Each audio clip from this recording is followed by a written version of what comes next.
manifestaciones en Estados Unidos, o también Rosa Parks, ¿no? ¿Quién no conoce a Rosa Parks? Pues al final Gonzalo Arias no gozó de ese reconocimiento ni de ese respaldo multitudinario, como decimos, pese a que pagó con la cárcel y con los problemas económicos familiares subsiguientes, ¿no? Por el simple hecho de pedir unas elecciones libres en plena dictadura.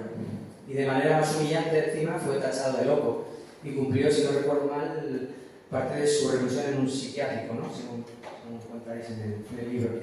Gonzalo Arias fue un valiente que se enfrentó en solitario a molinos de viento tan poderosos como los que componen la maquinaria represora de una dictadura y con las únicas armas que tenía y quería tener, que son su palabra comprometida y su propio cuerpo, ¿no? Este acto es también un homenaje a esos activistas sociales, tenemos aquí unos cuantos por aquí, que luchan pues, contra el pelotazo, ¿no? Por ejemplo, contra los desahucios o contra los crímenes contra los derechos humanos y el medio ambiente y tantas fallas del sistema en el que vivimos, ¿no? Y también me toca felicitar a su familia aquí presente por haber mantenido el recuerdo a través de su legado, ¿no? Porque ellos también han guardado un montón de documentación y de fotografías y bueno, han mantenido viva esa memoria, ¿no? Y también aquellas personas que cuentan con la suficiente sensibilidad y curiosidad para rescatar de la memoria precisamente a estos héroes, de verdad, como Gonzalo Arias o Pepe Lunza, ¿no? En la mesa contamos con Meredith, voy a decir mal, seguramente Botía, no sé, y Rebeca Rodríguez Oz, autora respectivamente de Los Encarcelados, novela programa y Cartas Circulares Inéditas, que tenéis los dos libros aquí fuera, que ha subido la librería Machado. Y bueno, por ir directamente, Meredith es catedrática de literatura española en la Universidad de Berna y directora del Instituto de Lengua y Literaturas Hispánicas desde 2011 y dirige el proyecto de investigación Literatura Problemática Sociodiscursiva de Textos en Prosa de la Modernidad Española, en la que se enmarca precisamente su libro. Rebeca, por su parte, es doctora en Historia Contemporánea por la Universidad de Cantabria e investigadora postdoctoral en la Universidad de Berna y colaboradora científica en este mismo proyecto. Y para terminar, pues me queda Isaac Rosa, al que doy la palabra, que es escritor, autor detrás de El baño ayer, La habitación oscura o Lugar seguro, su última novela, todas con 6 palabras. Aparte ha recibido muchos premios y colabora habitualmente como columnista de diario y bueno, sin más, no voy a liar más, doy la palabra a Isaac. Bueno, el domingo 20 de octubre de 1968, a las 12 del mediodía en Madrid, un hombre sale a la calle Princesa y echa a andar en dirección a la Plaza de España. Lleva sobre el torso 2 carteles, uno por delante y otro por detrás, con el mismo texto. En los carteles pone: en nombre del pueblo español, deseoso de seguir el ejemplo cívico de los guineanos, pido respetuosamente que se convoquen elecciones libres a la jefatura del Estado. Y escrito además en vertical: no violencia. Este hombre echa a andar por la calle Princesa, entre las miradas curiosas de la gente, y a los pocos minutos, no pasan 10 minutos, le detiene la policía, llega la policía, lo detiene y se lo llevan a la Dirección General de Seguridad, ¿no? a la tristemente célebre sede de la Policía Política Franquista aquí al lado en la Puerta del Sol. Estamos en pleno franquismo, en 1968, en el tardofranquismo, en ese año 68 en el que todavía quedan 7 años de dictadura y unos cuantos años más de transición no precisamente pacífica. Estamos en un momento en el que sigue la represión policial y judicial contra toda disidencia política y social.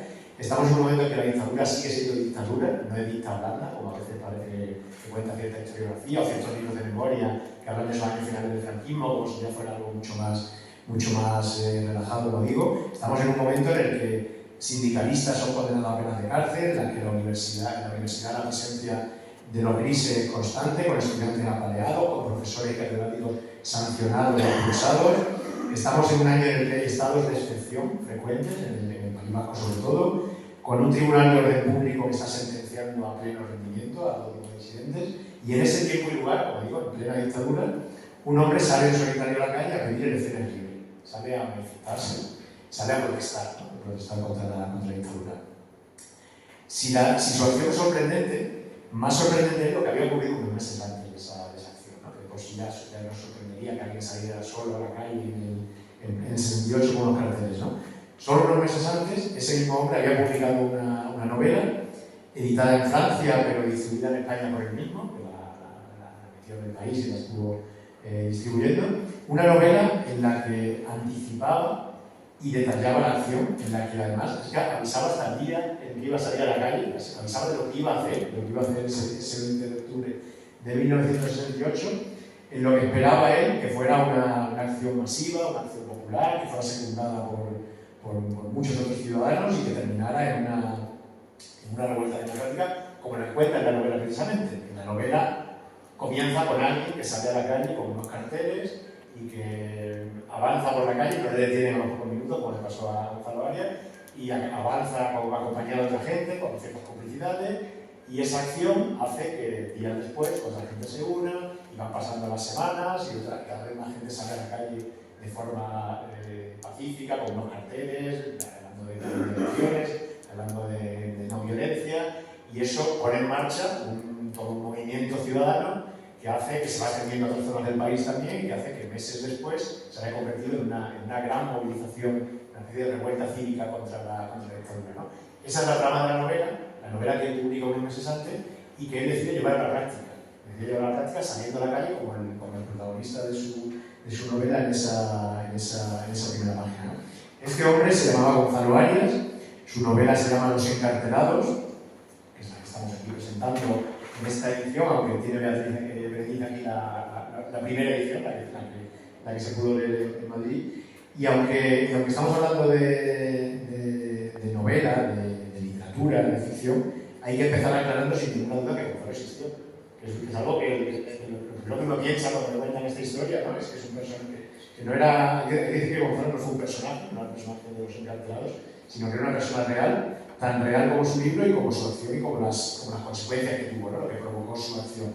Hay que decir también que, lo ha recordado también antes Nacho, que aunque yo he dicho que salió en solitario, no fue así. O sea, sí hubo una persona que salió ese día, no con él, sino al mismo tiempo que él, ese domingo de 1968 que salió Gonzalo a la calle, no fue acompañado por miles de personas como él esperaba que ocurriera en su novela, sino acompañado, seguramente sin saberlo, por otro hombre, por un solo hombre, por Félix Villamelier, al que también hay que recordar, un profesor madrileño que había leído la novela, que no conocía a Daniela Gonzalo, parece, ¿no?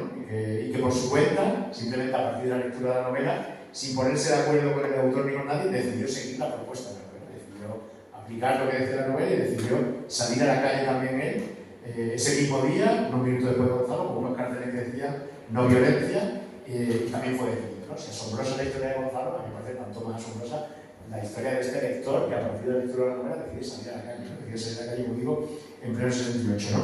Pero insisto en que Gonzalo Arias, del que hemos venido aquí a hablar, no es un personaje de novela, existe, y digo esto porque estos días, cuando he comentado con amigos esta presentación, y me he hablado del libro, le he invitado, le he dado la convocatoria, me he encontrado con que la mayoría de la gente, incluso siendo gente que conoce el franquismo y el antifranquismo, o que incluso tienen cierta vinculación al movimiento de la memoria democrática y no conocían a Gonzalo Arias, porque yo tampoco lo conocía antes de que le iniciara su libro y me hablara de esta presentación, ¿no? Y varios de los con los que hablé estos días me preguntaron si realmente había existido, si no era una historia de ficción, ¿no? Si no era un personaje de ficción, si no era una invención, ¿no? Yo también lo pensé inicialmente cuando Benedict me habló del libro y me envió, yo también pensé si no era esto un juego literario, si no fue de Benedict, si no era una novela apócrifa, un heterónimo, un disidente ficticio, si no era un juego como el Josep Torres Camparrans de Max Sabo, aquel pintor que inventó y hizo una biografía entera y está ahora que aparecían los cuadros, ¿no? Si no era un personaje inventado por ella para llamar la atención precisamente sobre los olvidos del antifranquismo y para ponernos a prueba también, ¿no? Para ver si nosotros éramos capaces de decirlo. Pero lo cierto es que no, Gonzalo Arias existió, fue real, tan real como que tenemos a la familia aquí sentada, no son figurantes, no son familiares, y tan real como que vamos a verlo ahora en un vídeo, vamos a oírle, vamos a verle en una entrevista, si lo podéis poner. Monsieur Arias, il est rare qu'on décide, qu'on choisisse d'aller en prison de sa propre volonté. Et pourtant, c'est ce que vous avez, vous, décidé il y a à peu près 3 ans de cela. Vous vous êtes mis à écrire un livre, et en écrivant ce livre, vous saviez qu'il vous conduirait en prison. C'est un roman, et vous allez transformer ce roman en histoire vraie, c'est-à-dire que vous allez jouer le rôle de votre héros. Ce héros s'appelle Eusebio. Racontez-nous comme ça brièvement le premier chapitre, simplement qu'est-ce qu'il fait et que vous allez faire. Oui. Alors, c'est un roman-programme, effectivement. C'est un programme dans le sens qu'il est annoncé dès le début du livre que je me propose personnellement d'en exécuter le premier chapitre, de le faire réalité. Alors ce premier chapitre raconte l'histoire d'un homme, en l'occurrence c'est un ouvrier typographe, qui sort dans la rue, dans un pays imaginaire, avec une pancarte affichée sur le dos, une pancarte affichée sur la poitrine, où il est écrit je demande respectueusement au maréchal Tranco, dans le roman, de convoquer des élections libres au poste de chef de l'État. Nous voyons donc que enfin, ça se passe sous un régime de dictature. Toutes les allusions sont transparentes d'ailleurs. Le pays, comme je dis, est imaginaire, mais pas tellement imaginaire. Cet homme sort dans la rue sans aucune préparation. Là, évidemment, il y a une petite différence avec ce que sera la réalité. Il se promène quelques centaines de mètres, 1 kilomètre, dans les rues de la capitale, jusqu'à ce qu'il est arrêté par la police, après avoir attiré l'attention des badauds qui, enfin, s'étonnent de cette démarche. Alors, le reste, une fois qu'il est arrêté, évidemment, le reste ne dépend pas de moi de l'exécuter. Oui, c'est-à-dire que le reste, c'est les autres. Le reste, c'est les autres. Le reste, c'est que quelques-uns ont vu cet homme, Eusebio, se promener avec ses pancartes sur le dos et sur la poitrine, et que le lendemain ou le dimanche suivant, ils sortiront eux aussi, qui seront arrêtés, etc. Et il y aura de plus en plus de gens qui sortiront avec des pancartes sur le dos, qui demanderont des élections libres et qui finalement les obtiendront, dirons-nous. Les obtiendront ou ne les obtiendront pas, je ne sais pas. Oui. Mais le fait, c'est donc le premier chapitre, c'est le seul chapitre qui dépend de vous, Eusebio, en l'occurrence, ça va être vous, le général Tranco, le maréchal Tranco va être le général Franco, le pays imaginaire va devenir l'Espagne comme on s'y attendait, et vous avez choisi la date du 20 octobre pour mettre en action, pour adapter à la réalité votre roman. Vous allez sortir d'une maison quelconque avec une pancarte sur le dos, sur la poitrine, et sur laquelle vous aurez écrit quoi? Oui, enfin... La même chose. À peu près la même chose. Au lieu de maréchal Tranco, je mettrai général Franco. Oui, la même chose. Et vous demanderez les demande élections de revendication d'élections libres au poste de chef de l'État. Bien, alors qu'est-ce qui va se passer d'après vous? Je crois que le premier chapitre, puisqu'il dépend essentiellement de moi, rien que de moi, je peux garantir qu'il va se passer assez fidèlement, presque exactement comme dans le roman. C'est-à-dire que vous pensez faire quelques centaines de mètres, puis être arrêté? Je pense faire quelques centaines de mètres, puis être raté, c'est tout. Et vous pensez risquer quand même une peine assez ennuyeuse si vous recommencez, parce que vous allez recommencer? Je ne sais pas si on me donnera le loisir de recommencer. Dans le roman, Eusebio est relâché au bout de 3 jours, oui. Alors il revient à la charge le dimanche d'après. Donnant comme ça un peu déjà l'idée de ce qui viendra, enfin, parce que l'idée c'est de développer cette action tous les dimanches par la suite. Mais moi, je ne sais pas si on me donnera cette possibilité de faire ça un deuxième dimanche. Mais vous êtes un fonctionnaire international? J'étais. Vous étiez, vous avez donné votre démission. Oui. Vous êtes marié, vous avez 6 enfants. Et puis, vous avez décidé cela. Vous avez décidé cela en écrivant ce livre. C'est-à-dire qu'en écrivant le premier chapitre, vous saviez que vous prendriez vous-même votre pancarte et que vous promeniez dans Madrid. Je n'étais pas encore entièrement décidé en écrivant le livre. C'est une idée qui m'est venue comme ça. Je pensais d'abord que je n'étais pas du tout la personne la plus indiquée pour faire cela. Je me suis mis à rêver, à me dire ça serait bien de faire cela, enfin, c'est une façon pour essayer d'introduire les méthodes non violentes en Espagne, c'est que cette idée de l'action non violente qui me tenait à cœur, c'est une possible tactique, on pourrait envisager ça comme ça, on pourrait écrire un roman où il se passerait ça, on dirait que ça serait un programme, on devrait voir clair que c'était une invitation à tous les Espagnols à agir ainsi. Mais je me disais toujours, non, mais enfin, pour ça, évidemment, il faudrait une autre personne que moi.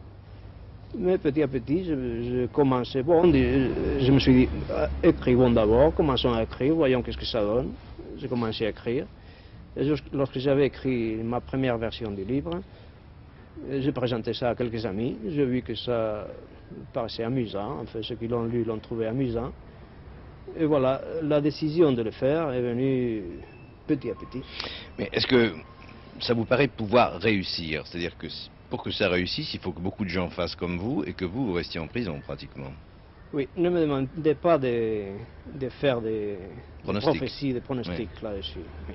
Ça, c'est une question que je me posais très souvent, beaucoup de fois. J'ai des chances de réussir, enfin les encartelados plutôt ont des chances de réussir, non pas, je n'en sais rien. Je suis arrivé toujours à la conclusion que la seule façon de le savoir, c'est de le faire. Il faut risquer pour avoir des chances de succès. Qu'en pense votre femme? Ma femme m'a donné son accord, évidemment. Je ne ferai pas sans l'accord de ma femme. Et je lui en suis très reconnaissant. Mais pour elle, c'est certainement plus difficile que pour moi. Les enfants? Les enfants, les 3 premiers enfants, elles sont 3 filles, elles sont au courant.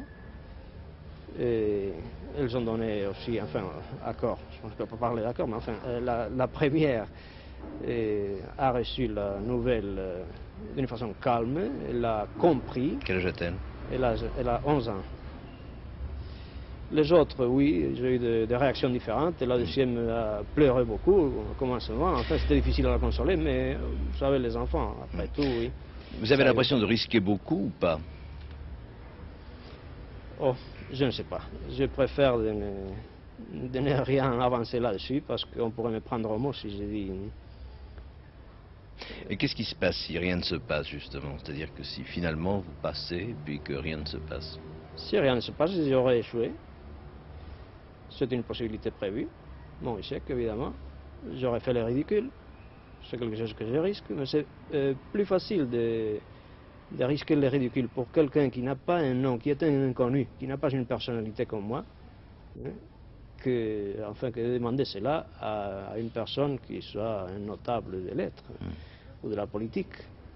Alors c'est pourquoi aussi je pensais, après tout, oui, je ne suis pas la personne indiquée pour faire cela, mais peut-être une personne qui aurait beaucoup plus de... enfin qui serait connue par son nom, peut-être aussi ça serait plus difficile pour cette personne de faire cela. Vous avez choisi le 20 octobre, c'est-à-dire dans très peu de temps. Pourquoi le 20 octobre? C'est un dimanche? C'est arbitraire, évidemment, oui. Le fait d'être un dimanche, c'est important, oui. Ça, dans le développement du programme, dans le développement du roman, c'est important que ce soit un dimanche. 20 octobre, c'est peu après la rentrée scolaire.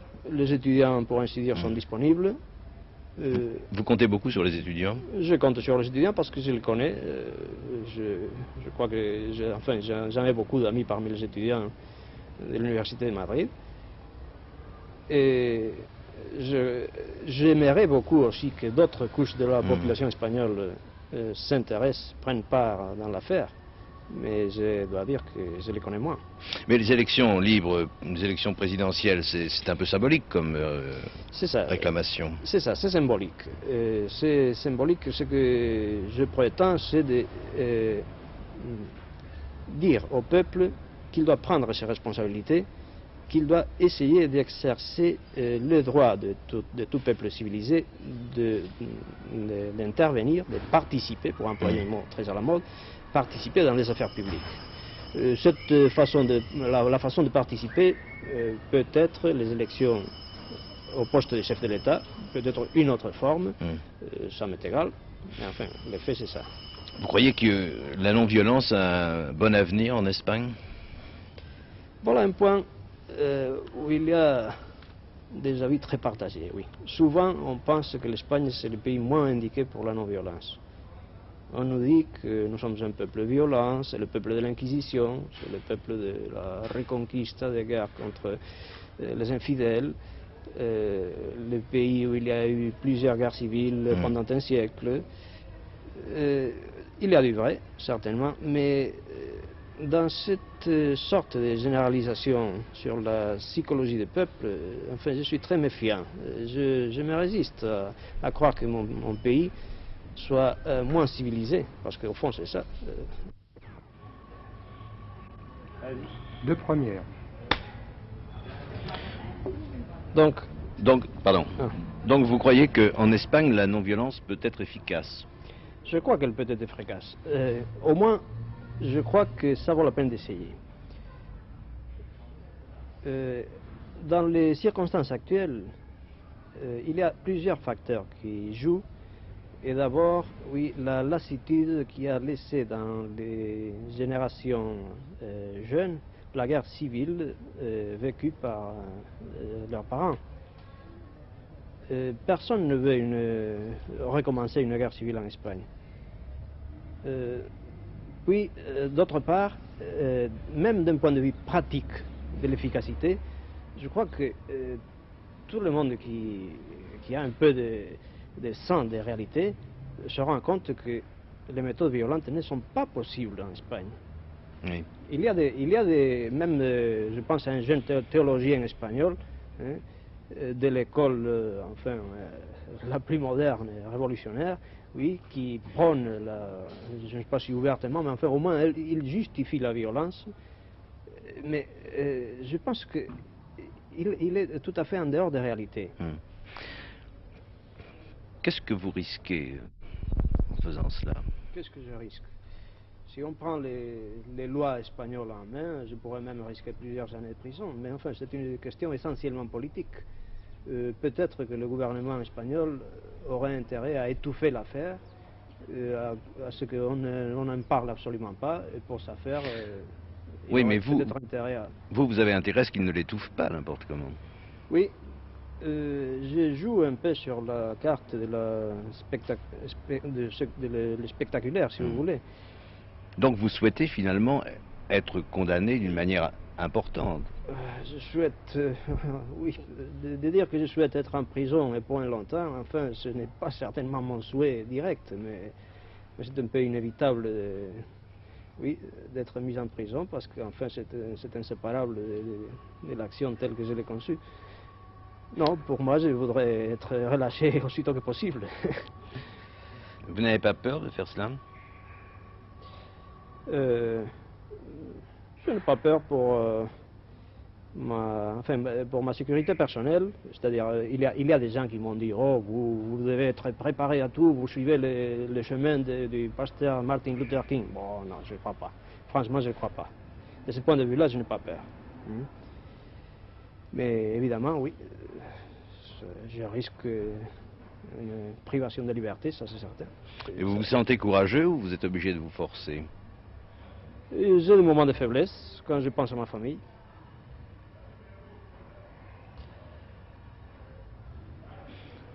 Mais c'est ennuyeux pour toute votre famille, non? C'est ennuyeux, oui. Mais il y aura des amis pour aider ma femme et mes enfants.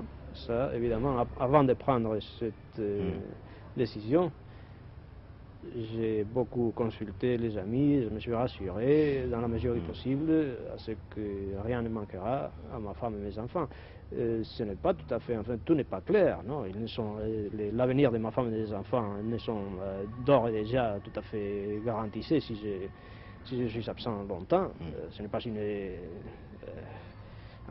ce n'est pas certain d'une façon mathématique, mais enfin, moralement, je suis certain que les amis viendront en aide. Mais je ne sais pas trop quoi vous souhaitez, à vrai dire. De réussir tout de même. Ne me souhaitez rien personnellement, souhaitez aux Espagnols. Souhaitez qu'il y ait d'autres pour exécuter le 2e chapitre de Los Encarcelados. Bueno, este es Gonzalo Arias, que insisto, real, no es un falso documental que estamos creando aquí un personaje, contando además precisamente que va a llevar a cabo el primer capítulo de su novela, y yo tengo que decir que a mí como novelista me resulta fascinante toda la historia de este libro, de esta acción, ¿no? De un autor que publica una novela y lleva a la práctica su novela, y de hecho en la primera edición que apareció de la novela, que es la que tienes allí, Benny, llevaba una nota en la primera página que decía: esta novela es un programa. El autor, que por razones evidentes oculta provisionalmente su nombre, se propone iniciar en persona la ejecución del primer capítulo el 20 de octubre de 1968, confiado en que otros tomarán a su cargo la ejecución de los restantes. Resulta fascinante, ¿no? Alguien que anuncia su acción en una novela y que le propone llevar a cabo. Entonces, yo quería empezar sabiendo, en aquel que nos ha traído aquí con los encarcelados, ¿Cómo llegas tú a este Gonzalo Arias del que la mayoría no hemos oído hablar, de la que no tenemos referencia, que se ha quedado fuera de muchas de las historias del franquismo y del antifranquismo, de muchos libros de memoria, en España, no fuera de España, pero hablamos sino de cómo sí que es mucho más conocido fuera de España? Entonces, ¿cómo llegas tú? ¿De qué hilos tiras para que veamos esta Gonzalo Arias? Buenas tardes a todos y todas. Antes de contestar tu pregunta, Isaac, me gustaría también, o sea, que sé que se han agradecido, pero yo también soy más agradecida por estar aquí con todos ustedes, pero sobre todo con la familia de Gonzalo Arias. Está claro que es un homenaje, es una persona que me ha acompañado durante los últimos 20 años, y es verdad que después de sacar 2 libros y ver que se seguía sin hablar de estos 2 libros que había vuelto a sacar, quise que se hablara de gracias a Ignacio por aceptar la propuesta de reunirnos aquí. O sea, es un compromiso personal que he adquirido con una persona que admiro, que me siento próxima de haber vivido, que he visto centenares de veces también. Así que gracias a toda su familia. En un primer lugar, gracias a Nacho, gracias a Teresa Crosa, gracias a Juan José Ruiz Travieso, que me permitió acceder a los archivos, a la Fundación Miguel de Vives, a muchas personas con las que fui contactando a lo largo de los últimos 3 años para acceder a material, tener los derechos para poder publicar. Con otras muchas personas no pude contactar y también dejé constancia de eso en las notas editoriales. Antes de contestar la pregunta, me gustaría hacer la palabra a Beca Negresos, con la que estuve trabajando también los últimos 2 años y a la que invité como historiadora a contextualizar el epistolario. Yo me había servido el epistolario para contextualizar la novela, pero me parecía que era un trabajo de historiador, de historiadora, y por eso delegué y invité una vez transcritas las cartas a que ella contextualizara estas cartas. Como han salido algunos malentendidos, me parecía importante aprovechar ahora esa ocasión para aclarar cuál era nuestro propósito y por qué puede haber habido algún malentendido. Buenas tardes. Para mí también es una gran satisfacción poder estar aquí y bueno, me uno a los agradecimientos que han dado mis compañeros. Bueno, yo lo que quería decir es que el propósito de este libro, que es la edición del epistolario y un estudio que analiza la enorme, asombrosa red de contactos establecida por Gonzalo Arias para llevar a cabo, para poner en marcha la operación Arquelados, bueno, nace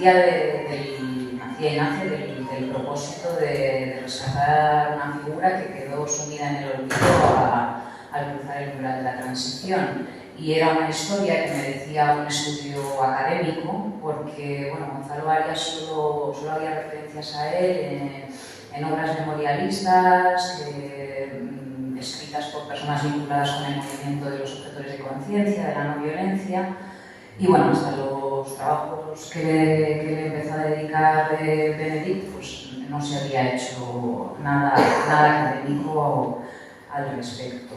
Y lo que quería aclarar es que si bien se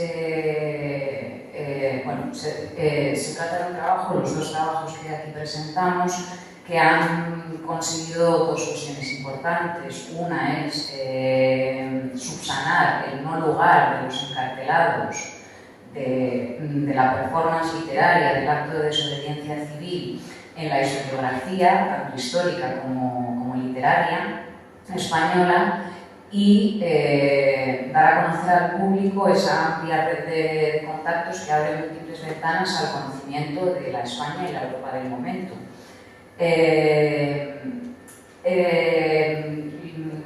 Si bien esto no se trataba de una biografía de la familia Arias Bonet, sí cabe aclarar que hay una laguna que agradezco mucho que nos haya hecho conocer la familia, con quien habíamos hecho diversos intentos de comunicar y a quien no hemos tenido el placer de conocer hasta esta semana por diversas circunstancias. Y es una laguna relativa a la experiencia del padre de Gonzalo Arias, José Arias Ramos, y que nos obliga a enmendar la caracterización de Gonzalo Arias como hijo de vencedores, porque José Arias Ramos, que era catedrático de Derecho en la Universidad de Santiago cuando el golpe de Estado, fue suspendido de empleo y sueldo durante 2 años por negarse a firmar el manifiesto de adhesión al golpe militar. Luego fue reintegrado a su cátedra en septiembre del año 39 y era un dato que desconocíamos y, como digo, obliga a matizar. Todo ello, bueno, lo tienen a su disposición en una fe de error que queda en los libros que sometemos a su consideración. Y bueno, pues agradecer encarecidamente a la familia que nos haya permitido sumar esta historia dentro de la historia, ¿no? Como a modo de matrioska, ¿no? Y que nos permite ampliar la complejidad de nuestra historia reciente y de la historia de la guerra civil. Y dicho esto, pues bueno, le cedo la palabra a Benedicta para que nos cuente cómo llegó a Gonzalo Arias y todo el proceso de investigación. Gracias y gracias por la aclaración, ¿no? Bueno, verdad que si vuelvo al origen de ese encuentro descansa en la lectura de un artículo de Juan Goytisolo, una figura sobre la que he trabajado mucho, con la que nos unen también amistad e intereses comunes. De hecho, cuando esa prosa prologa un libro de Juan Goytisolo, cuya presentación es secreto también aquí en Bellas Artes, también pensaba que Juan Goytisolo se había inventado un heterónimo en la figura de Langobardo. Entonces, bueno, pues en ese artículo de Juan Goytisolo sobre la novela española contemporánea, Juan Goytisolo dibuja un par de aguas en la historia de la literatura española contemporánea, recordando el Jarama, de Rafael Sánchez Hermoso por un lado, Tiempo de silencio de Luis Martín Santos, luego lo que será su propia trayectoria, y entre los dos menciona los encarcelados de Gonzalo Arias. ¿Y por qué lo menciona? Pues para precisamente en parte descalificar o poner en prejuicio su propia trayectoria de juventud y la trayectoria de juventud de su generación, que había escrito novelas comprometidas pero sin cambiar la realidad. Y él considera que Gonzalo Arias, a través de los encarcelados, es el primero que lleva a la calle la palabra. Entonces, es verdad que me intrigó mucho, estoy fascinada por Juan Goytisolo, que he dedicado también muchas horas de investigación y en su momento pues, me procuré, porque no soy bibliófila, pero sí me gustan leer los textos en sus primeras ediciones, tengo un acercamiento filológico a los textos, y adquirí en la librería del Escorial la novela original de Los encarcelados, con el regalo que en esa novela había algunas circulares, algunas publicadas en los documentos, la segunda edición de 61, otras inéditas, alguna con la firma autógrafa de Gonzalo Arias. Durante 20 años yo diría que he dado clases sobre esa novela en distintas combinaciones, precisamente como un eslabón dentro de la historia de la literatura española. En los últimos años tuve la ocasión de dar con Raquel Fernández Cobo, que es profesora de literatura en Almería, una clase en la que me interesaba por el fenómeno de la literatura comprometida, en la que fui juntando a Gonzalo Arias, a Rodolfo Walsh, sobre el que también escribió Isaac Rosa, y Juan Goytisolo. En ese caso pues, me interesaba por la violencia. Esta última clase que hoy hago un homenaje a una colega de Santiago, decidí escribir por fin un artículo que tendría que haber escrito quizá hace tiempo, porque me he dado cuenta de que no había nada acerca de esa novela. Lo mencionó Isaac al principio, esa novela no existe en ninguna historia de literatura española, pero no solo no existe ninguna historia de literatura española, lo que es más grave, no existe ninguna historia de España. Entonces, fue el momento en que eso ya no está hace 20 años, sino hace 2 o 3 años, cuando mi propio recorrido como hispanista no es el de una joven hispanista que me queda fascinada por una novela, sino ya también un hispanista consciente de la historia reciente de España. Y eso es lo que da pie a ese homenaje y esa búsqueda, con un dato que me intrigó mucho y que se dice en el origen de Saber Más, la declaración acerca de un ingreso en un manicomio de Gonzalo Arias y de una huelga de hambre que me parecía que se contradecía con declaraciones de Gonzalo Arias en textos sobre la no violencia. Ese dato me llevó a ponerme en contacto con Pepe Beunza, primer objetor de conciencia en España, quien me aseguró que sí, porque leí también las biografías de Pepe Beunza, y fue él quien me puso en contacto con José Ruiz Travieso, diciéndome que, y con la familia de Gonzalo Arias, pero ahí, bueno, con gracia, con unos correos electrónicos idóneos. Y a partir de ese momento, pues sí, no solo estuve especulando sobre mi lectura, sino que pude acceder a los archivos y descubrí un mundo. Así que eso es el punto de partida del encuentro de hoy. Yo tengo que decir que yo he usado durante muchos años a Juan Goytisolo como guía de lecturas, de descubrir autores, ¿no? En ese afán suyo por traer de vuelta a los heterodoxos, sobre todo, ¿no? Muchos heterodoxos y disidentes. Y a mí me ha servido este año para descubrir autores que no conocía, ¿no? Se me pasó esa mención a Gonzalo Arias, que estaba buscando aquí esa mención en el artículo de Juan Goytisolo sobre la novela de su tiempo, dice Juan Goytisolo: Gonzalo Arias ha sido el único autor español que ha trasladado a la realidad, al mundo, el espacio de su escritura, convirtiendo la calle en papel y el papel en calle. Los demás nos limitamos a emborronar, bien o mal, centenares, millares de páginas, aprisionados siempre en los límites de la palabra escrita. Es cierto, es una propuesta radical de Gonzalo, ¿no? Frente a la habitual novela basada en hechos reales, esto es realidad basada en hechos novelados, ¿no? Eso es una propuesta, como digo, radical. Aunque puede parecer que, escuchando el relato que escuché inicialmente, o lo que hemos contado de Gonzalo, puede parecer que era un luchador solitario, que era marginalizado, que sale solo a la calle, o acompañado solamente por esta otra persona. Contra lo que pueda, como digo, parecer finalmente, Gonzalo Arias no era un ingenuo, no era un loco tampoco, aunque lo encerraron en un psiquiátrico, que era esa forma que tenía el franquismo de desactivar cierta resistencia también, porque no era un problema mental, ¿no? Pero también tuvo ese encierro en un psiquiátrico. Tampoco fue un Quijote solitario, ni un Quijote aislado, sino que detrás de su acción había un plan muy meditado, un plan muy elaborado, muy previamente meditado, basado además en muchas lecturas y el conocimiento de muchos teóricos y activistas de la no violencia, a los que se refiere Elizabeth y que aparecen también en la propia novela, y además un plan para el que buscó apoyo y complicidades durante años, dentro y fuera de España. Y eso lo conoce bien Rebeca, que has hablado precisamente de la enorme y asombrosa red de contactos, ¿no? Que es la que muestran todas estas cartas, la red de contactos de Gonzalo con el interior y con el exterior, con el antifranquismo de dentro de España, pero también con el exilio, con todo tipo de personalidades internacionales, que yo creo que dice mucho también de su época y que además muestra también el contraste en cómo fue acogido su proyecto, ¿no? Cómo fue acogido en el interior y el exterior también, ¿no? Ese contraste en cómo en el interior no encontró prácticamente interlocutores, no encontró respuesta, mientras que en el exterior de España sí que tuvo una gran repercusión su proyecto, ¿no? Si quiere hablarnos de esa enorme y asombrosa red de contactos que tenía. Bueno, sí, a mí fue la verdad lo que me fascinó, más allá de la admiración por la hazaña, ¿no? de Gonzalo Arias, lo que llevó a hacer para conseguir respaldos en la prensa internacional, que su libro fuera publicado, traducido al inglés, al francés, al italiano, al alemán, buscar protección también para su familia en el caso de que fuera encarcelado, como así fue.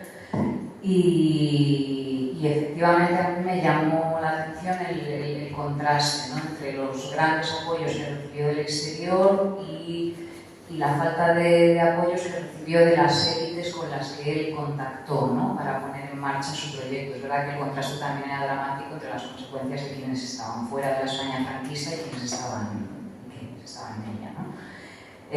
Claro, la idea de Gonzalo Arias parte, él lo que quiere en realidad inicialmente es traducir al castellano una obra de Josep Pioner, que era discípulo de Lanza del Basto, el fundador de la Comunidad del Arca, ¿no?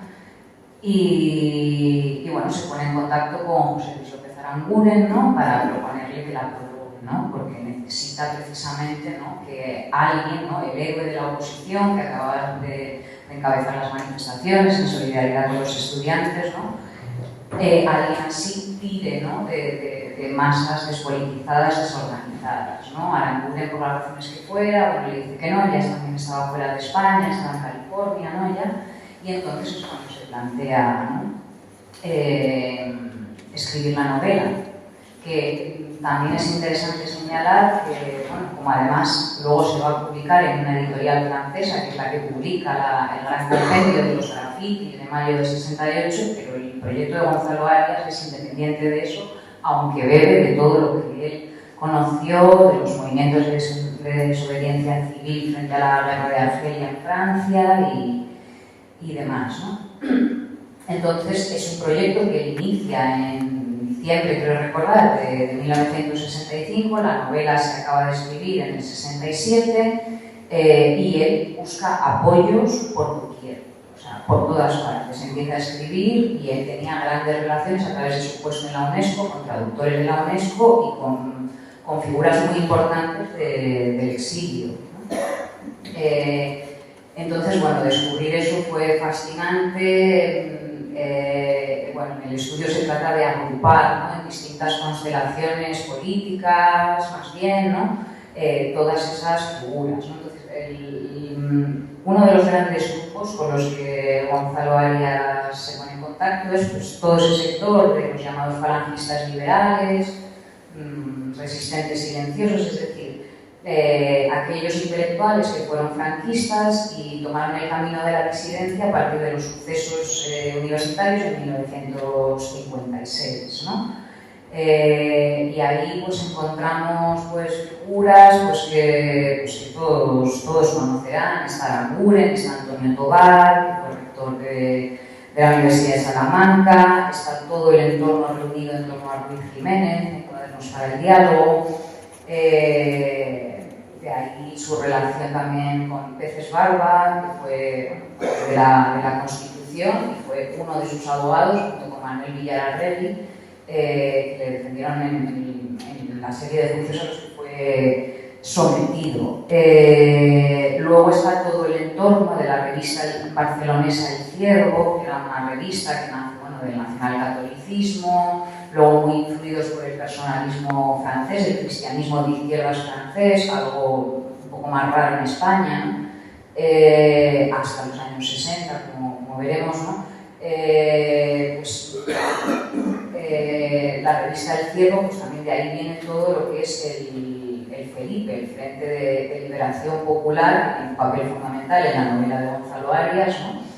Y que fue una de las grandes cunas de los políticos que luego hacen la transición, ¿no? El otro fue el SUT, el Servicio Universitario de Trabajo, donde también estuvo Pepe Beunza, ¿no? Y ahí se forman, digamos, las élites que luego van a dirigir la transición, que tras un periodo de radicalización que coincide con los estados de excepción, o sea, el periodo duro del tardofranquismo, pero también el periodo duro de los años de plomo en Europa, ¿no?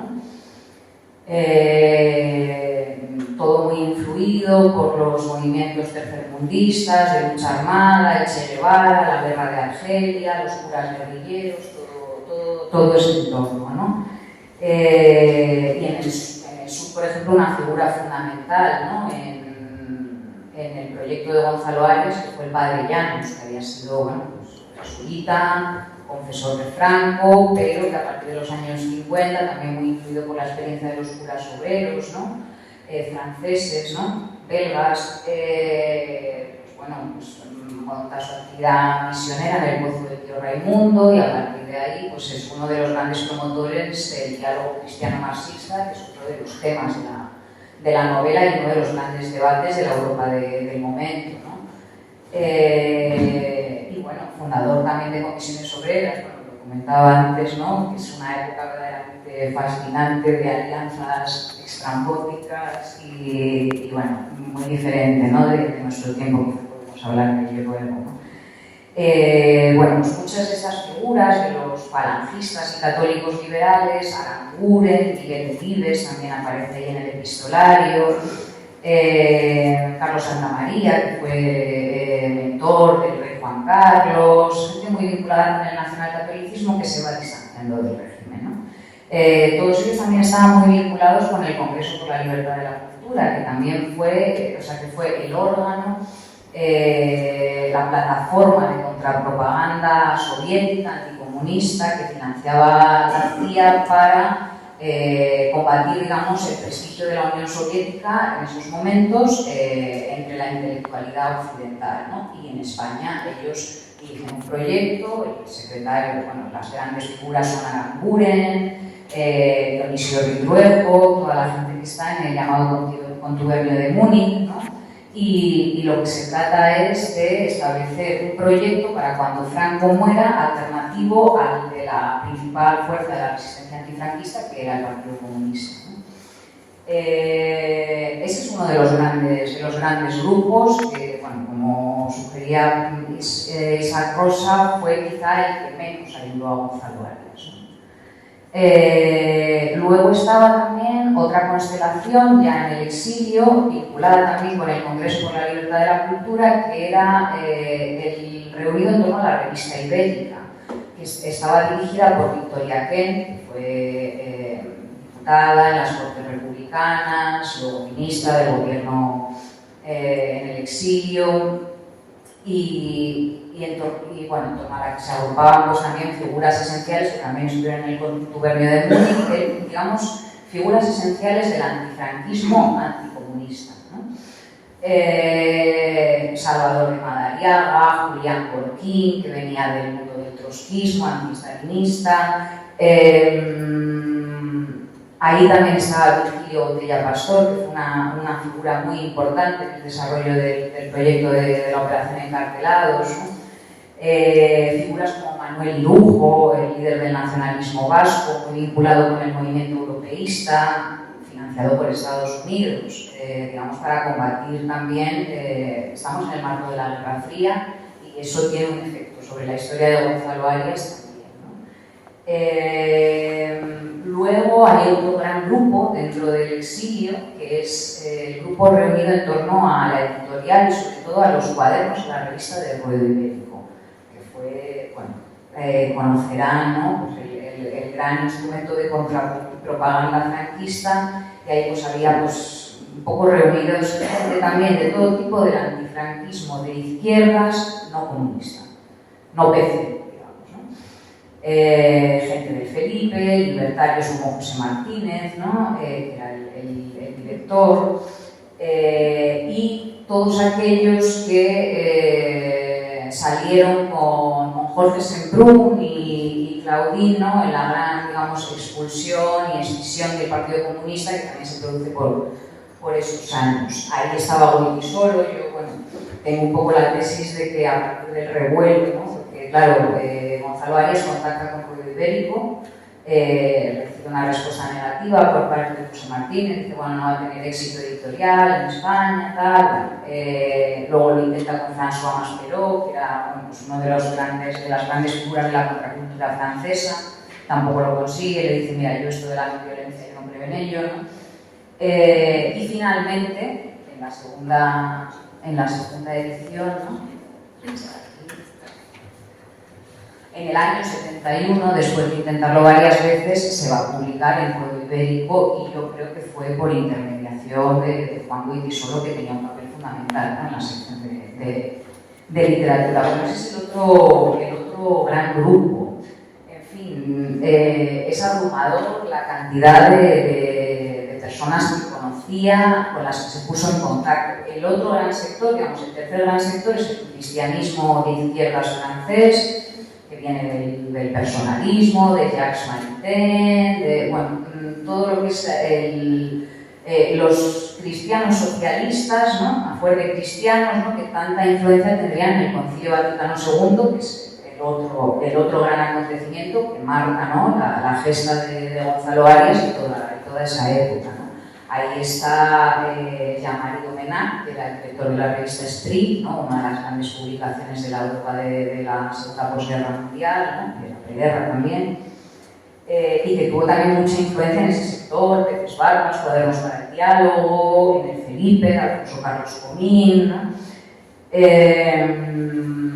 Y bueno, a partir de esos contactos, por no dilatarme tampoco no quitarles esto, luego está, digamos, los grandes interlocutores de Gonzalo Arias, que es la internacional no violenta, ¿no? Las asociaciones de coordinación de organizaciones pacifistas, antimilitaristas, hay dos fundamentales, la IFOR, que es la internacional, digamos, cristiana, y la World Sisters International, que es ya de corte más laico, todo un poco en torno a la figura de Gandhi, ¿no? Y ahí pues formaron parte pues, personajes fundamentales, Aldous Huxley, Einstein, y esos son sus grandes contactos, y la comunidad del arte, ¿no?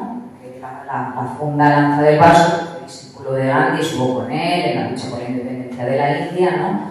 Y que tiene una gran influencia en Cataluña en el movimiento de los objetores de conciencia. De hecho, ahí conecta la gesta fracasada de Gonzalo Arias con los encarcelados, la que sí que tuvo éxito de verdad, que fue la encabezada por Pepe de Beunza, pero con el capital que le proporcionó Gonzalo Arias, ¿no? Capital escénico, capital de toda esa red de contactos que él había hecho, ¿no? para publicar el libro, y que eso ya es una gesta, digamos, exitosa y colectiva, no solitaria. Y bueno, pues los anarquistas no violentos, quiero decir, da mucho de sí, da para escribir una tesis verdaderamente, para seguir investigando, ¿no? Y esto, pues bueno, estos dos trabajos, pues un poco la idea es que pudieran servir para ello. Bueno, en todo ese no lugar que dice Benedicto en el libro, ¿no? En la historia de la literatura y en la historia de España, ¿no? Pero yo cuando supe de Gonzalo Arias, supe de lo que ha hablado, yo lo primero que hice no fue buscar en Google Gonzalo Arias, sino irme a la balda de mi librería donde tengo los libros sobre el franquismo y el antifranquismo y empezar a consultar índices onomásticos, ¿no? Vamos a buscar a ver dónde está Gonzalo Arias, ¿no?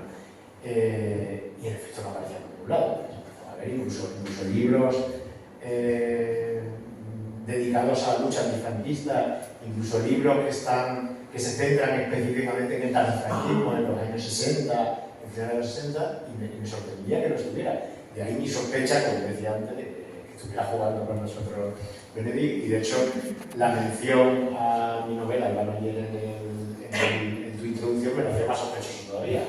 Porque a mí en su día me pasó lo contrario. O sea, yo en mi novela proponía un profesor universitario que se había visto implicado en la lucha estudiantil y que había protagonizado unos hechos del que no había mucho rastro ya historiográfico, pero al que yo decía en la novela que había encontrado un par de menciones, que eran evidentemente apócrifas, ¿no? Pero había encontrado un par de menciones en algún libro de memorias o una historia, y eso hizo que cuando hace 20 años lectores que leyeron la novela, me encontré con lectores que habían vivido aquellos años, y me pasó varias veces, además, no una vez ni dos, me pasó varias veces, de gente que estaba seguro de quién era el que llamaba Julio Denis, que sabía que estaba inspirado en alguien, o sea, sabían quién era, lo había conocido, pero incluso alguno que me encontré es que lo había conocido ahí. O sea, no daba por hecho para un franquismo, sino que lo había conocido, ¿no? Quiero decir con esto que nuestro conocimiento del pasado y toda esta memoria democrática de la que hemos hablado tanto en los últimos años sigue estando llena de agujeros, y especialmente el tardofranquismo. Yo creo que el conocimiento se va de ese pasado violento y conflictivo, se va desgazando según nos vamos acercando al presente. O sea, creo que hay mucho más trabajo hecho ya, mucha más historiografía, pero también más literatura sobre la primera posguerra, sobre la guerra civil, sobre la primera posguerra, sobre el primer franquismo, y nos queda mucho por conocer todavía del franquismo, precisamente del tiempo más cercano a nosotros y que tiene mucho más que ver además con el presente, que tiene mucho más que ver con la transición, que tiene mucho más que ver con la democracia, ¿no? Entonces, estos agujeros que siguen estando ahí, que de la que a veces los novelistas nos beneficiamos, los aprovechamos para colar a un personaje ficticio como si fuera real, y que hace que a veces sospechemos de un personaje real como si fuera ficticio, dice mucho de la manera en que en España nos hemos relacionado con ese pasado, y se ha manejado ese pasado, y se ha gestionado institucionalmente, y se ha investigado, y se ha escrito sobre, ¿no? Yo cuando hace 20 años era entonces un joven novelista, que ya no soy, ¿no? A mí cada vez que, leyendo, documentándome, encontraba un Gonzalo Arias en los márgenes, una nota breve, como sería la nota de la edición en este caso, encontraba una breve mención a alguien, ¿no? Y ya no había más de dónde tirar, no había más hilo, ¿no? Me preguntaba cuánto más había sido, o sea, cuántos agujeros seguiríamos teniendo, ¿no? Y me preguntaba también ¿Por qué? O sea, decir, ¿qué es lo que había pasado en España para que no conociéramos a un Gonzalo Arias o seguramente a muchos otros que podríamos mencionar de gente que luchó contra el franquismo, que se la jugó, que pagó cárcel, que tuvo consecuencias sobre su vida, sobre su trabajo, que se tuvo que ir de España y que sin embargo han quedado fuera, ¿no?, de toda esa historia. Entonces, el recuperar la figura de Gonzalo y recuperar además los encarcelados dice mucho de nosotros, mucho de la España de la resistencia y de la España de la democracia. Dice mucho de la manera, como digo, que nos hemos relacionado con ese pasado, ¿no? Eso es una forma más de volver a mostrarnos cuáles son las carencias, los déficits, las disfunciones que sigue teniendo el conocimiento del pasado en España. No sé cómo lo vimos. Sí, o sea, es nuestro propio trabajo, lo acabo de comentar, pero tengo que comentar también en el sentido en que uno de los elementos clave, más allá de la red de contactos de la que acabamos de hablar, es el lugar que ocupa la no violencia o la violencia en la imagen que se ha transmitido en España. Como digo, yo creo que en el trabajo de recuperación de la memoria histórica hay una desmitificación precisamente de esa transición pacifista. Son muchos los trabajos de historiadores que demuestran que no fue tan pacifista como se suele decir y que obviamente el franquismo no lo era. Eso es un poco pues, lo que cuando intentan descalificar a Gonzalo Arias y el movimiento que intentan lanzar, los objetores de conciencia que se oponen precisamente a la violencia militarista, en el boletín oficial pues, se les clasifica diciendo que no se sabe de qué hablan, que por qué vienen con la no violencia, que estamos viviendo prosperidad de paz desde hace 25 años. Yo creo que eso es el mensaje que yo persigo y que vinculo con tu trabajo desde Manuel hasta los últimos trabajos vinculados con el 15M, del lugar que ocupa la violencia y no solo una violencia armada, sino una violencia social, una violencia de palabra. Yo creo que eso es lo que está denunciando Gonzalo Arias en los encarcelados. Yo creo que en España, probablemente lo hemos mencionado, estos años 50 que llevan a Gonzalo Arias a Francia, descubre, o sea, los años en los que él vive en Francia son los años del inicio de la guerra de Argelia, de las luchas por la independencia, que van a afectar a Juan Goytisolo, que van a afectar a él, que van a afectar a los escritores franceses con los que estaba relacionado. Jean-Marie Menard o Joseph Demonet eran personas que se opusieron a la guerra de Argelia, ¿no? Así que yo creo que ahí se ve la búsqueda de otra vía. Así que sí, que para mí la palabra clave por un lado es violencia y no violencia, y qué tipo de violencias, que tú, bueno, describes muy bien, y yo creo que eso es ya parte de vuestra generación, de hablar de esa violencia social, que no solo la armada no sirve. Y por otro lado, la palabra democracia, y no solo política, porque es verdad que sí, al final me he ido distanciando de ese binomio de literatura y política, porque al final se puede escribir cualquier cosa también, pero literatura y democracia ya es otra cosa. Yo creo que lo que hace Gonzalo Arias en estos años es reivindicar la democracia, lo que dices tú, de reivindicar la democracia, y eso pasa por caminos que no son los caminos recorridos por todos los que hacen política. De hecho su apuesta por la no violencia choca en su momento contra la dictadura en primer lugar, que es violenta, que la violencia es una forma de mostrar precisamente la violenta, pero también choca, entiendo, con la incomprensión de buena parte de las luchas políticas justo de esa época, que no descartaban la violencia de una forma de lucha, ¿no? Y estamos hablando de años que son años de lucha guerrillera, que son años de mucha actividad en toda América Latina, de lucha anticolonial. Solo 2 meses después de que él publique Los encarcelados llega el Mayo francés, donde hay acciones violentas, donde hay una forma de protesta que no son no violentas, ¿no? Y sin embargo, él hace una apuesta en la que es pionero, ¿no? Que es la no violencia y que podemos traerlo hasta ahora, hasta la actualidad, porque se puede leer Los encarcelados también desde este presente en el que la desobediencia civil no violenta sigue estando ahí, sigue siendo muy activa, sigue siendo más muy necesaria en el momento como estamos viviendo de remilitarización, de rearme, de aumento de presupuestos militares, de la lucha antimilitarista, por ejemplo, seguramente tiene más sentido de lo que ha tenido en las últimas 2 décadas, ¿no? En el momento en el que estamos viendo de guerras, de guerras abiertas. Se ha mencionado ya varias veces, el nombre de Pepe Beunza, que para quien no lo conozca es el primer objetor de conciencia por motivos no religiosos en España, ¿no? En el año 70, 71, ¿no? La acción de Beunza, con el que se relaciona Gonzalo Arias, porque está muy vinculado, y esto nos lleva desde esos primeros encarcelados, nos lleva recorriendo toda una línea de disidencia política que seguramente es de las líneas más subterráneas y más marginadas en el conocimiento precisamente de las luchas de las últimas décadas, ¿no?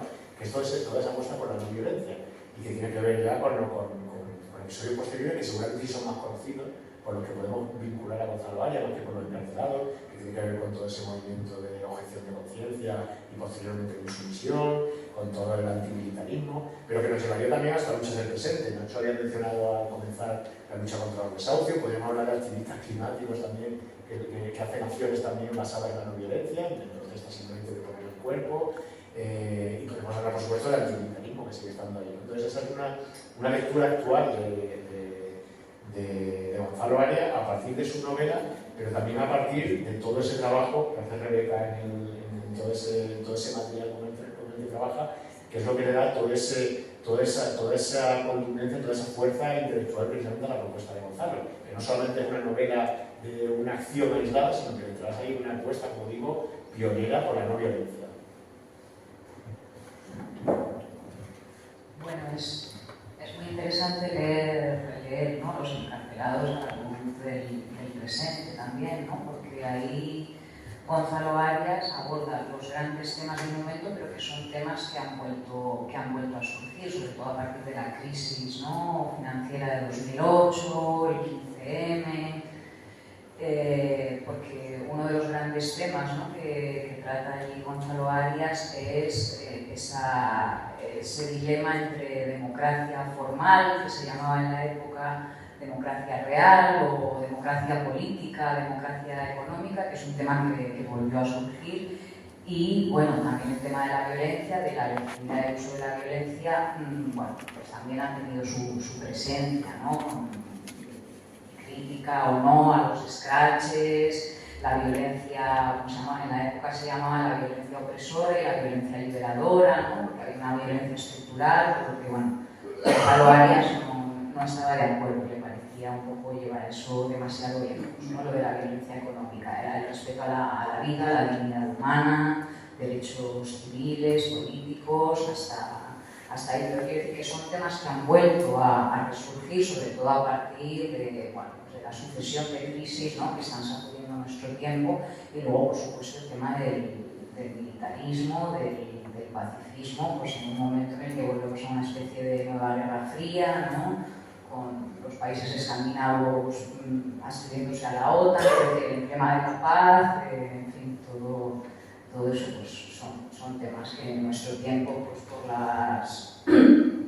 por la reestructuración del mundo que se configuró en la posguerra, ¿no?, el mundo, digamos, keynesiano, el estado de bienestar, pues bueno, ese vínculo, ¿no?, que trabaja también, ¿no?, que trabaja Isaac Rosa, ¿no?, ese vínculo entre el mundo de la desigualdad que está generando el neoliberalismo y la aparición de nuevos movimientos autoritarios, fascistas, como sea. Claro que sí, da mucho que pensar. Has mencionado el 15M, yo he recordado también leyendo la novela porque él comienza, él titula cada parte de la novela con una parte del proceso, empieza con la chispa, ¿no?, con la chispa, que es esa acción primera, individual, del que sale a la calle y que luego eso se convierte en las primeras llamaradas, ¿no?, en la plaza, en el incendio finalmente, ¿no? Entonces, esa idea que es muy bonita, pero que tiene mucho arraigo en la realidad histórica, y en muchos momentos en la historia en los que una chispa, a veces no una chispa provocada como la que provoca, sino una chispa casual, la ha provocado en movimientos. El 15M, podríamos hablar mucho y discutir mucho, pero el 15M comienza con una manifestación y una acampada que se disuelve, y eso de repente provoca algo que un día antes nadie había imaginado, ¿no? Esa chispa, que luego podemos hablar mucho de hasta dónde llega el incendio, pero la chispa es la que está ahí, ¿no? O me acordaba también leyendo de las primaveras árabes de hace también una década, que comienzan con un comerciante tunecino al que le retiran su mercancía y protesta, se quema, se inmola y muere, y eso de repente pone en marcha toda una llamarada que se acaba convirtiendo en un gran incendio que recorre buena parte de los países árabes y que tiene consecuencias también, ¿no? Eso está ahí también en en esa apuesta que hace por el hecho pequeño, por el hecho individual, que puede poner algo más, ¿no? Y que además en la propia novela, en una novela muy dialogada, se discute, ¿no? Y se discute si es una propuesta ingenua, si es una propuesta incluso infantil en algún momento, ¿no? Esa apuesta que él hace, ¿no? Yo, como vamos a ir pasando la palabra ya al público, porque nos vamos a quedar sin tiempo. Sí, yo creo que ese elemento es esencial para entender las dos ediciones y los dos momentos de los encarcelados. En el caso de Juan de Gonzalo Arias, está claro que esperaba no quedarse solo. No se quedó solo, pero solo ya acompañó a una persona y al final, a partir del 69, pues no vuelve a la calle. Pero es verdad que el movimiento de a pie, los sujetores de conciencia, sí lo prevé como una de las alternativas posibles. En ese sentido, me parece llamativo tanto la marcha de admisión, que ha cubierto el que ha recordado también Juan José Luis Travieso, cuando todos ellos van a salir caminando desde Ginebra hasta España para pues, reivindicar nuestra libertad de Venezuela, ¿no? Así que yo creo que sí, que fracasa como movimiento individual, pero esa chispa queda encendida, como dicen sus protagonistas, no su propia tentativa, pero sí lo que pasa en el 61, lo incluso citada, porque sabemos que esos incendios, pues la brasa tiene que seguir ahí y haciendo el coldo, pero luego al final pues sí que en un momento dado se va a dar. Yo creo que quizá lo que permita explicar, ¿no?, esa vinculación que hemos hecho con los movimientos pacíficos, el mismo cuando llega Joseph Timonet deja de lado, que es también lo que con mi llamada, una cita de una filósofa francesa, Jean Rogier, sobre la desobediencia civil, para que funcione no puede quedarse en una sola persona. Y ahí yo creo que Gonzalo Arias intentó suplir la falta de libertad de expresión, la falta de libertad de reunión, con la publicidad, lo que llamo la espectacularidad que dio a sus acciones. O sea, fue como por eso esa extrañeza. Sus acciones estuvo cubierta a nivel europeo, no a nivel español. A nivel europeo hay artículos en Le Monde, hay artículos en esa entrevista que se hace el 1 de mayo de 68, dura 20 minutos. O sea, yo creo que en esos años creo que Gonzalo Arias es más conocido que José Ortega. Así que por eso es incomprensible y yo creo que la explicación que yo le doy es ese silencio, y con esto acabaría un poco mi aportación, es precisamente que cuando se pasa la transición, pues se han centrado en los actores, en los políticos, y se deja de lado precisamente a la ciudadanía. Lo que intenta lanzar Gonzalo Arias, no sé si era el primero, porque eso es lo que cuestiona, o lo que se podría cuestionar, de que los estudiantes, los obreros, estaban ya reivindicando de forma pacifista también un cambio, pero eran colectivos, y lo que distingue a Gonzalo Arias de estos colectivos es que actúa en nombre de la ciudadanía. Es un nombre de a pie, que convoca a los hombres y a mujeres de a pie de toda España a que reivindiquen lo justo. Y yo creo que en ese sentido sí que vinculo, o sea, ese movimiento ciudadano, en ese sentido distinto seguramente, pero al mismo tiempo fuera de cualquier colectivo. Él nunca se presenta ni como un nombre de pluma y se distancia de Vives en ese sentido, es una ciudadanía. Y lo que espera es que todas las españolas salgan a la calle y lo pidan. Yo creo que eso no lo consigue, posiblemente por el miedo. Él sabe que está cubierto. Cuando le preguntan en esa entrevista si tiene por su vida, él dice, no, por mi libertad sí, por mi vida no.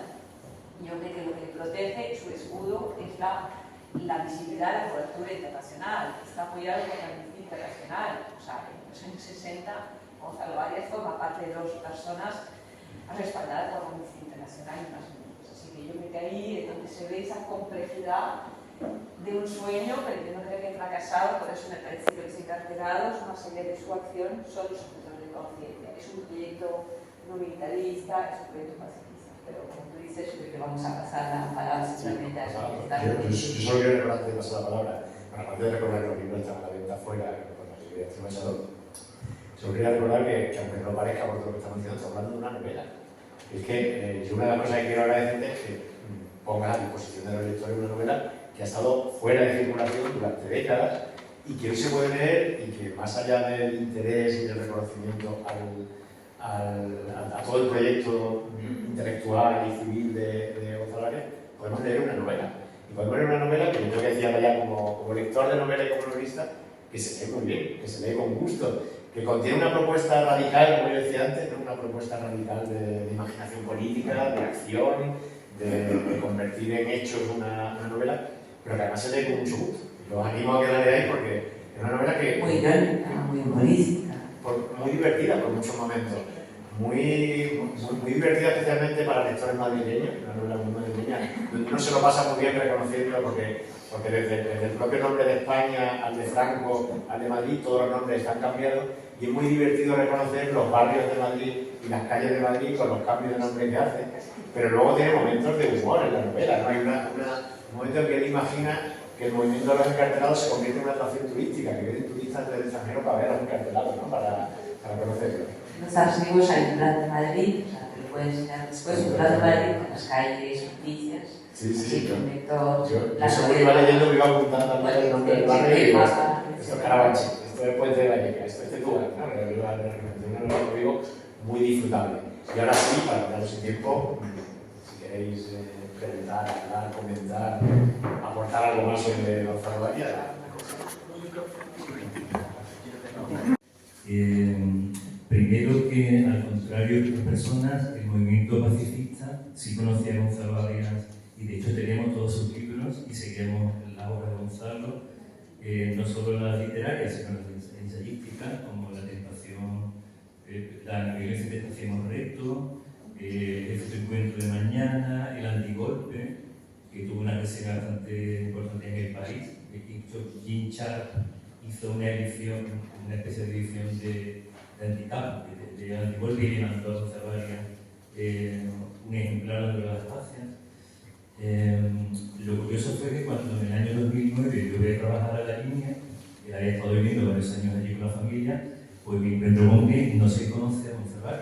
En el instituto donde trabajaba, pues prácticamente nadie sabía quién era Montserrat, entonces decidimos crear un grupo de trabajo de docentes, bueno, Gonzalo Arias con Gibraltar, porque lo que más sabíamos hacer eran los saltos de la verja, digamos la última etapa de ella, de los años hasta el año 82. Cuéntalo brevemente para quienes no lo saben, porque es también una parte muy interesante de eso. Claro, no, es que no se entendería toda la parte final de Gonzalo si no es con Gibraltar, con la cantidad de acciones que se hacen, y de hecho cuando le hacemos un homenaje en el instituto, en 2009, aparecen amigos de Gibraltar. Bernal Linares era una persona también cristiano, de ese movimiento cristiano progresista, y que había sido ministro de Cultura de allí de Gibraltar, y viene al acto encantado y hablando maravillas de Gonzalo y de que incluso en Gibraltar pues había personas que lo admiraban, ¿no? Lo más curioso de Gonzalo es cómo él está convencido de que la no violencia es siempre la mejor de las opciones y de que la violencia es siempre lo peor. Cosa que hoy, cuando vemos todas las guerras, el arsenal de armas que existe a nivel mundial, la falta de diálogo, que no se habla de diplomacia, sino que lo que hay son a ver quién tiene más bombas, quién puede matar a una persona, pues yo creo que el mensaje de la no violencia de Gonzalo está totalmente actual, por lo menos del movimiento pacifista no violento. Claro, él defiende la no violencia activa, no cualquier tipo de no violencia, sino la violencia activa, como la de Gandhi, como la de Martin Luther King, y pensaba que eso se podía realizar perfectamente en aquel momento del antifranquismo. También quería comentar que hicimos un documental que dura una media hora, que se puede ver en YouTube. Si ponéis Gonzalo Arias, aprendiz de no violento, pues aparece este documental, y ahí fue donde tomamos contacto con Gilbert.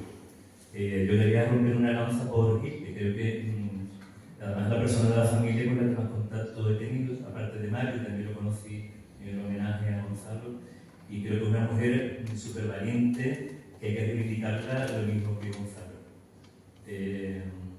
Que a través de la entrevista, y luego ya, claro, el libro que comentábamos, el de la marcha a la prisión, ella estuvo con 3 de sus hijas que están aquí además ahora mismo, y también estaba muy implicada de muchas maneras en las acciones de cuando él está en la cárcel, la que está teniendo relaciones con Amnistía Internacional, incluso le quieren hacer una entrevista en la BBC, todo esto, hace un trabajo magnífico que también hay que reivindicar, no solamente, y por supuesto la familia, ¿no?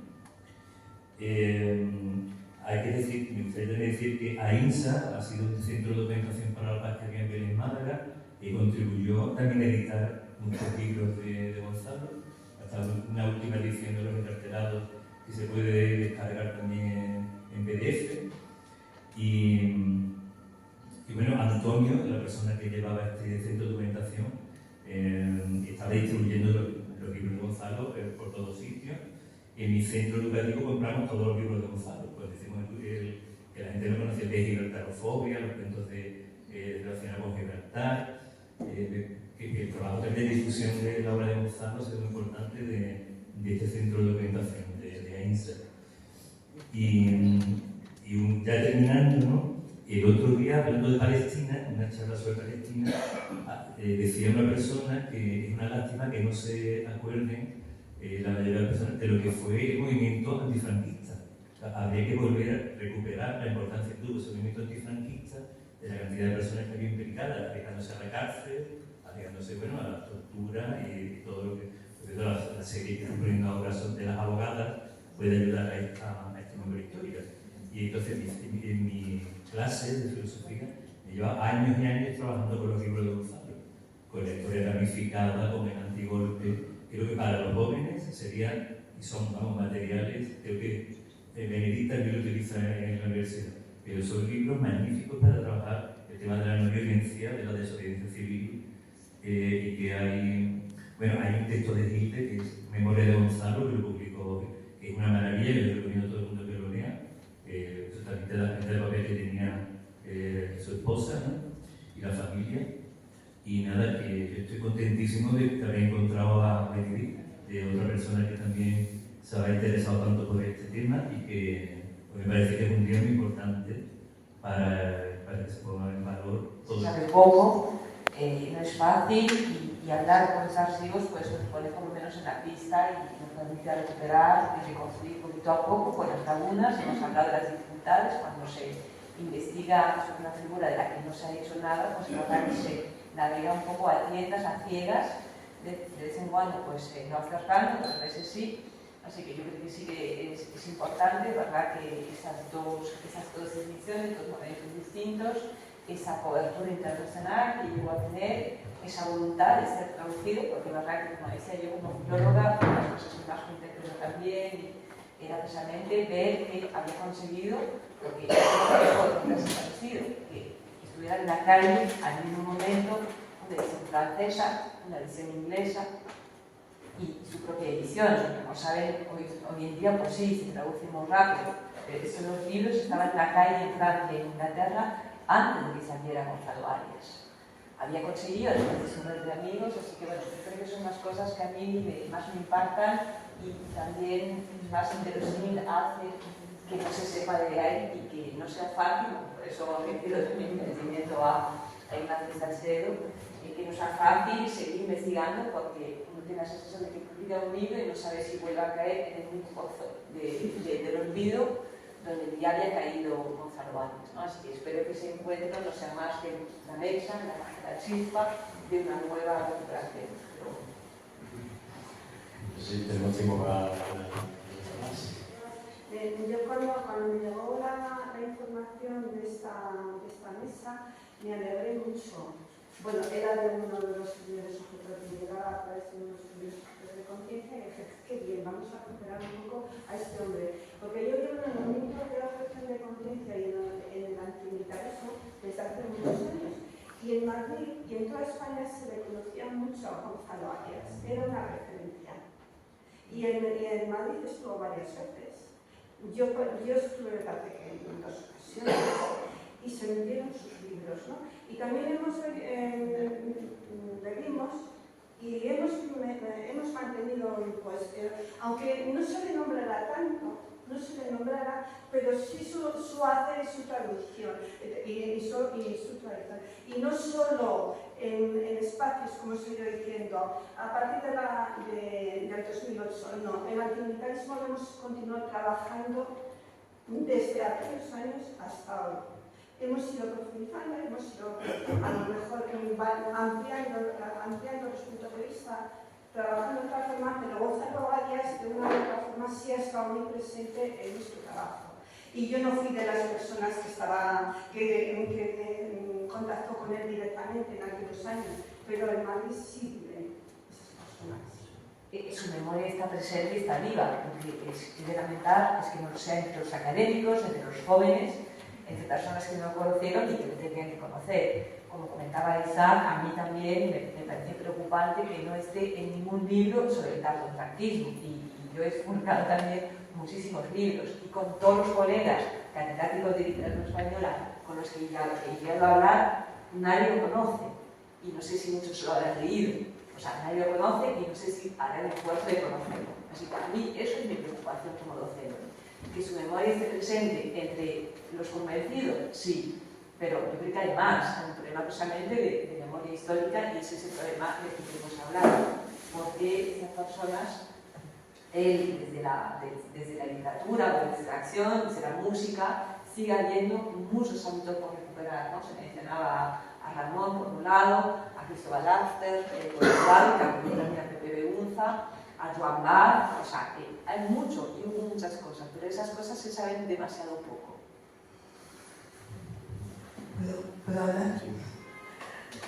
Yo creo que únicamente lo mismo que no se conoce el movimiento pacifista, y sobre todo en España, lo que ha hecho el movimiento pacifista y la no violencia en España. Yo sí conocí a Gonzalo Arias a través de otros seguidores y amigos suyos de la no violencia, como Pepe Vera, que seguro que las hijas lo conocéis, ¿verdad? Sí, estuvo en mi pueblo. Quería haber creado un movimiento similar al ARCA. Yo estuve en el ARCA también, y bueno, pero una faceta que seguro que no conocen de Gonzalo Arias es el de experto en las vías romanas. Bueno, os agradezco porque yo necesitaba documentación sobre eso y conocí a Gonzalo Arias como apóstol de la no violencia y tal. Entonces busqué por internet y contacté con alguna de vosotras y me mandasteis, una hija suya me mandó fotocopias de todo lo que tenía las vías romanas, y os lo agradezco en el alma porque me vino muy bien para una novela que estaba escribiendo. De verdad, muchísimas gracias, que fuisteis tan generosas, pero no me acuerdo del nombre, pero era una hija suya que me mandó esas fotocopias. Irene, sí. Así que romano, porque es el mundo más violento que hay, ¿no? Eso sería otra historia. Luego os lo responde Marta. Pero bueno, me estoy emocionando mucho. Solo quería daros las gracias por esta nueva relectura, porque yo desde niña ya me enteré, desde los 10 añitos, que mi papá iba a ir a la cárcel por la democracia, por oponerse a Franco, dicho así de simple, o por sus ideas. Y luego poco a poco, según la edad, pues iba leyendo muchas cosas de estas y muchas, pero necesitaba esta relectura desde otro punto de vista, claro, que es muy distinto, os lo agradezco mucho. Y bueno, claro que tenía contacto con muchísimas personas, hemos visto pasar a muchas personas por casa, él mencionaba muchos nombres, apellidos, a mí se me quedaban, y bueno, pero esto es otra lectura de otra manera. Y respecto a las calzadas romanas, sus aficiones, pues eso fue otra historia. La tuvo que interrumpir cuando empezó con la no violencia y con los encarcelados. Lo recuperó más tarde, porque muchas veces renegoció, digamos, con nuestra madre, con Hitler y con su propia conciencia, el grado de implicación en sus aventuras, porque podía calcular y lo calculaba si iba a ir a la cárcel o no, cuánto tiempo exactamente, cuánta represión, qué repercusiones iba a tener para la familia, no siempre lo podía calcular exactamente. Y entonces a veces hacía un parón y se lo repensaba. Y en uno de esos parones dijo, pues voy a retomar lo de las calzadas romanas. O sea, siempre tenía que estar con alguna cosa, ¿no? Algo. Sí, no, simplemente que lo de las calzadas, desde que se fue a París, ¿verdad? Desde el principio de recién casados, pues vio por se interesó por ese mundo, ¿no? Y entonces estuvo ahí estudiando el itinerario de Antonino mapas y sí, de la educación, antes de que se casara la no violencia. Sí, bueno. Luego, como bien dijo Juanjo, más tarde, después de la marcha a la prisión, de lo de Pepe Beunza, de los objetores de conciencia, más tarde vino lo de Gibraltar y luego recuperaron las fuerzas romanas, que es toda una historia que a veces se nos mezcla un poco también. Bueno, creo que vamos cortos de tiempo, así que cerraría con esto, ¿no? Bueno, yo estuve con Benedict en aquella clase, creo que en 2021, no me acuerdo, y tiramos del hilo, ¿no? Literatura y política, me parecía que era literatura o arte por el arte o arte político, y ahí entraba muy bien la figura de Rodolfo Walsh, ¿no? Hasta que llegamos tirando del hilo de la responsabilidad a esa prosa.